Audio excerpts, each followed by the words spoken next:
All right, everybody. Good morning. Happy Saturday. Hope you guys are doing well. We have a lot of college football today. We have playoff baseball tonight. I imagine a lot of you guys watching this video are pretty plugged into at least one of those two things, maybe both. But if you're on this channel, part of your mind is also on tomorrow afternoon, where the Tampa Bay Buccaneers are going to come into Seattle and take on the Seahawks. About 28 hours from now is kickoff. And it's a very interesting game. There's a lot of pieces. There's a lot of moving pieces and transforming elements going into this one. But big picture here, I believe this is an opportunity for Seattle to announce officially and clearly to the rest of the league that they are going to be a problem. If they can win this game, I think we can now officially comfortably start talking about this Seahawks team as being a good squad that is dangerous. First, though, 60 seconds. Let me tell you about Sleeper. All right, guys, let's take a minute so I can tell you about Sleeper, a one-stop shop for all your sports needs. You can celebrate and chat on sports games in real time with other users. You can get the fastest scores, blazing fast sports news and sports alerts right at your fingertips. And, of course, you can use Sleeper to play in fantasy leagues and win real money on picks contests. This is the way sports were meant to be enjoyed together. So download Sleeper today. Use promo code SBN to get up to a $100 match on your first deposit. And you can pair that with another promo they have right now where you can get a $20 entry free with no deposit required. So get both of those things going. Terms and conditions apply. See Sleeper's terms of use for details. Currently operational in over 25 states and growing. So check out Sleeper today. Get to it and go have some fun with sports this year.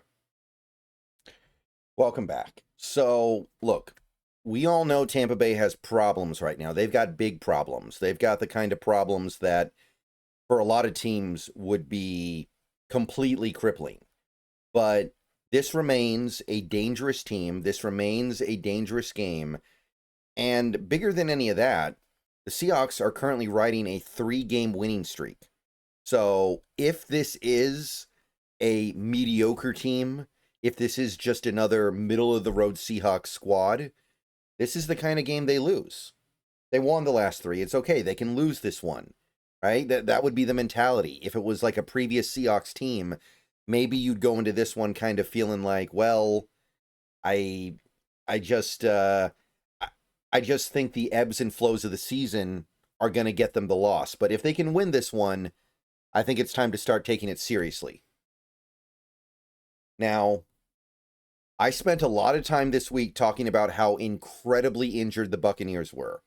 They were as injured as a team can be going into Monday, Tuesday, Wednesday. They had a walkthrough on Wednesday because they didn't have enough bodies that were healthy to practice. This team was as bad as it gets with their injury report for most of the week. By the time they got to Friday, which was yesterday, it wasn't quite as bad. But their offense remains a completely handicapped unit. Let's talk about this Buccaneers offense right now. And keep in mind, this is the strength of their team. Last year, Tampa Bay's offense was 4th in the league in scoring. They were elite. They had one of the best offenses in football last year. So they got their quarterback, although he's probably not well. I know he's going to play, and I'm not saying he's going to play poorly, but Baker Mayfield is significantly less than 100% right now. They don't have their starting running back. They're down to their backups at running back. They don't have their number 1 or their number 4 wide receiver. By the way, their number 2 wide receiver, Godwin, just coming back from an injury. They don't have their starting right tackle or their right guard. So they have backups there. And for whatever it's worth, their left tackle, while he will play, is probably not 100% either because he's just coming back. So offensively, this is beyond just being hampered. This is legitimately a different offense than you would have expected before the season started. This is legitimately You're looking at a team that before the season started, I think would have been in contention for best offensive line in football. Tampa Bay, Denver, Philadelphia, Buffalo, those are the teams that are generally considered to have the best lines. And right now, Tampa Bay's offensive line is unrecognizable, and I don't really know how good they can be. They've got maybe the best left tackle around, but when you're running backups on your right side of the line like that, I don't know how good are you? How good can you be, really? So that was the strength of their team to me. And you've got no starting running back, and there is a massive downgrade going from Bucky Irving, who was a very dynamic playmaker, and Rachaad White, who is a decent player, but his value is very siloed. He's a third down back. He runs routes out of the backfield, catches passes, makes things happen, but he doesn't have the ability to make guys miss and generate big yak the way Bucky Irving did. So it's just not the same team, and that should be reflected in how the team plays them.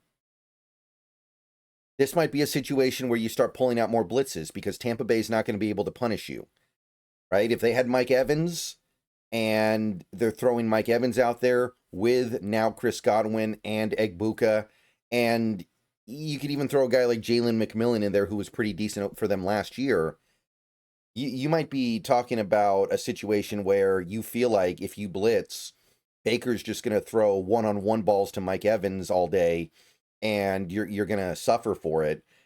But that's not the case in this game right now. They don't have these easy mode one-on-ones they can exploit, right? You leave Mike Evans in one-on-one coverage, Baker will just chuck it up and give him a chance and trust that he's going to try to go get it, and trust that he's going to win that battle a lot. With no Mike Evans out there, it's not the same. You can blitz and not be as worried about getting punished. You can blitz and not be as worried about having to deal with a Bucky Irving screen where he just houses it because he only had to make one guy miss, and Bucky Irving pretty much always makes the first guy miss. It's not the same threat. You've still got Egbuka out there. It's not like Tampa Bay has bad receivers. Even their number 3 receiver at the moment, Sterling Shepard, is somebody that's had a pretty decent NFL career. Like, you could do a lot worse than Sterling Shepard as your number 3. But that's another area of the team that going into the season would have been one of their strengths, what they have at the receiver spot. They were trying to be maybe the best receiving core in football with Evans, Godwin, Egbuka, McMillan, and Shepard. But right now, they're just okay. They're just okay. So I'm looking for some blitzing. I will say Seattle has their own problems. No Devin Witherspoon. You could argue that kind of cancels out no Mike Evans. No Julian Love. And also, of course, no DeMarcus Lawrence. You could make a case that things are getting a little bit equalized. But to me, even with that, the big issue for Tampa Bay and the thing that Seattle really needs to be able to exploit is the right side of that offensive line. They've got 2 backups over there. And you look at the left side of the line. Tristan Wirfs is great. Graham Barton's nice at center. Ben Bredelson at left guard, he's just okay. He's not a superstar or anything like that. So, again, that was supposed to be their strength as a team. And instead, right now, I don't even know if it's a plus. It may not be, especially when you consider that some of the guys they have out there right now on the right side of the line are probably not going to be as in sync with that unit as you would expect. There's probably going to be confusion when handling blitzes, confusion when handling stunts. So, for starters, I'm looking for that. I want to see this defense attack that Tampa Bay offensive line with blitzes, stunts, whatever else they can cook up to get into the backfield, because Tampa Bay, under normal circumstances, I don't know if you'd want to do that. It's not that I'm terrified of Baker. I think Baker's a pretty good quarterback, but I don't think he's some superstar. I don't think that he's everything that his stats paint him to be. I think he benefits tremendously from his system. But I would normally, under normal circumstances, I would be like, no, you can't be doing that. You need to double team Mike Evans. You need to be watching these screen passes that Tampa loves to throw. But with the personnel being what it is, I think it's time to open up the floodgates a little bit and see if Baker can make some magic happen without his best players. So that's going up against their offense. That's the side of the ball I need to see something against. I know we're missing guys. I'm not, I can't really think about that too much. You got to take advantage of what Tampa Bay's putting on the table for you. They are teeing themselves up with an offense that is so below the standard that they set for themselves last year. You need to take advantage of that. And on the other side of the ball, look, they've got problems there too. We've talked about it plenty this week. Khalid Jacansi out for the year. They're going to be missing one starting corner and his backup in this game, Jamel Dean and Benjamin Morrison. And they do have a couple guys that are probably less than 100% that are gutting it out, like Greg Gaines and Hassan Reddick. But to me, this game comes down to Seattle game planning well and understanding what this matchup demands. More so than anything that Tampa Bay does, I need to see Seattle do the right thing here. So let's do the math here. Tampa Bay, their best player on defense is either Vita Vea or Antoine Winfield. Now, Winfield's Winfield, sure, but Vita Vea, big nose tackle in the middle there, 350 pounds, one of the best run stuffers in the league. He is really, really hard to deal with in the interior. And you've got Jalen Sundell, Anthony Bradford, and I'll even throw Gray Zabel in there, a rookie. And you're going to throw those guys at Vita Vea. So what do you think is going to happen if you try to run the ball up the middle? What do you think is going to happen if you try to run inside on Tampa Bay? Nothing good. Nothing good. And what has your outside running game been like so far this year? Pretty inconsistent. Pretty unreliable. So do the math, and the solution's clear. This is just going to be one of those games where Seattle needs to throw the ball. Seattle's going to have to throw the ball probably 6 to 7 more times than they would typically plan to. They're going to have to throw the ball on early downs, and they're going to have to find a way to remain efficient and consistent under those circumstances. Because I don't want to see this team waste a bunch of plays by running it right into Vita Vea's guts over and over and over again. And until this team shows that they can run their outside zone reliably, although I will say I want to see more of that compared to running it up the middle in this game, I don't think you can build a whole game plan out of that. Meanwhile, let's think about some other elements of this Tampa Bay defense real quick here. Their pass rush, not really that good. They've got Hassan Reddick. He's good, but he's not even 100%. The other guy they were counting on for big pass rush production was Cansey. He's out, right? What else do the Buccaneers have as edge rushers? Yaya Diaby, who's okay. You've got a secondary that is missing a starter and his backup, so they are worn very thin at corner. By the way, one of their starting safeties and the other starting corner were on the injury report this week, so they may not be themselves. I think it's pretty clear what's going on here with this Tampa Bay team.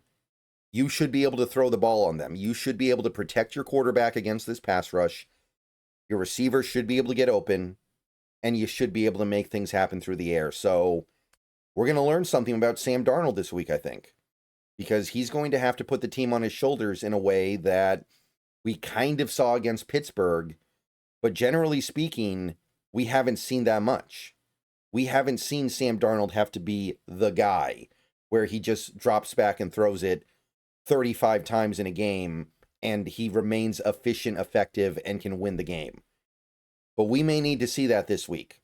I don't think that running K9 and Charbonnet right into Vita Vea over and over and over again is going to do anybody any good. All it's going to do is set up a lot of 3rd and 8s and 3rd and 9s and just kind of waste plays. So open it up a little bit. JSN, Cooper Kupp, Torrey Horton. Don't forget about the tight ends either. I think Tampa Bay is really slow with their interior linebackers. They've still got Levante David out there. Levante David can't keep up in coverage anymore, so attack that area of the team. Arroyo, Barner, make stuff happen there. And I feel like that's a recipe that should be able to get the big win at home and prove that you can adapt to your opponent. Tampa Bay is just a team that is uniquely equipped to stop the run right now and is also uniquely equipped to give up a lot through the air. I know that it's funny to say this because we're coming off a half of football that Tampa Bay just played where Jalen Hurts did not complete a single pass. But I have to call it like I see it. I mean, that's what's going on in Philly right now. Philly's passing attack has some real problems generating consistent production. And I need Sam Darnold to show me he can be better than that. I need this passing attack to show me that at home with decently high stakes, you can come through. I mean, this is a game that could end up being very important for the tiebreakers at the end of the year. Tampa Bay looks like a playoff contender, so does Seattle. This could end up deciding seeding. There's an admittedly unlikely scenario where both teams are competing for a wild card, and maybe a game like this will decide who gets the wild card, who doesn't. So I want to see this team do things the right way, take advantage of this wounded Buccaneers team, and not be in any hurry to make excuses of their own.